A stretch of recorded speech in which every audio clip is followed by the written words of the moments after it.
Nous avons un autre exemple dans la Bible où nous sommes dans 1 roi au chapitre 18.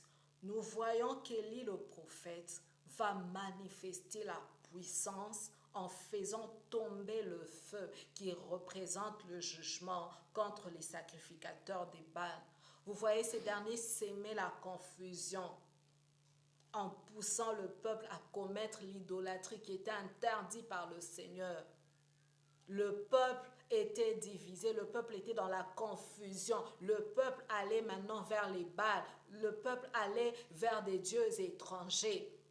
Et ces prophètes des Baals et ces sacrificateurs de Baals semaient donc la confusion au milieu du peuple. Là maintenant, Dieu va utiliser Élie pour faire descendre le feu. Donc, Élie va agir dans la manifestation de puissance parce que, voyez-vous, dans ce cas précis, nous sommes dans une confrontation de puissance entre les prophètes, les faux prophètes et le prophète du Dieu vivant, le prophète du vrai Dieu qui est Élie. Donc Dieu va permettre que Élie libère la puissance, manifeste la puissance pour que le peuple sache que l'Éternel seul est Dieu, que l'Éternel est le seul, l'unique et le véritable Dieu. Et que pour que le peuple se répande et que le cœur du peuple revienne à Dieu. Dans ce cas précis, Dieu va agir par la manifestation de puissance. Nous sommes maintenant à présent. J'aimerais vraiment insister sur le fait que Luc 3 au verset 16 nous dit ceci. Nous aujourd'hui, Élie a accompli son ministère et son temps est passé. Maintenant, nous sommes dans l'ère, nous sommes dans le temps de l'Église. Et tous ceux qui ont reçu Jésus-Christ, tous ceux qui croient en Jésus-Christ sont baptisés du Saint-Esprit et de feu. Et Dieu donc leur donne la capacité de manifester les prodiges, les signes et les miracles, de manifester la puissance de Dieu pour emmener les hommes à Dieu. Nous allons prendre un autre exemple.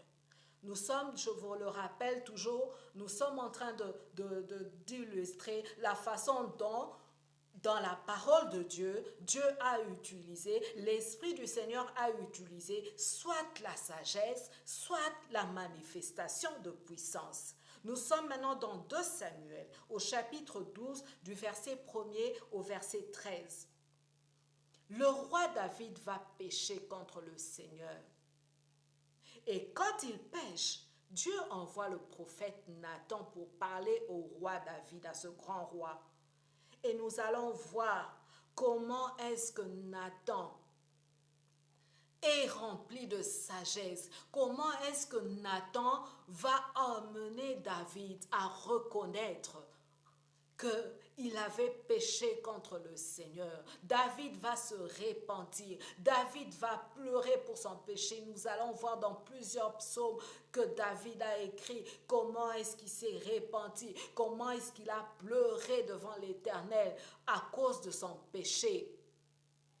Parce que Nathan a utilisé la dimension de la sagesse. Le prophète Nathan a utilisé la sagesse pour ramener le cœur de David à Dieu. Un autre exemple. La parole de Dieu nous dit ceci. Résistez au diable et il s'enfuira loin de vous. Nous sommes dans Jacques chapitre 4 au verset 7.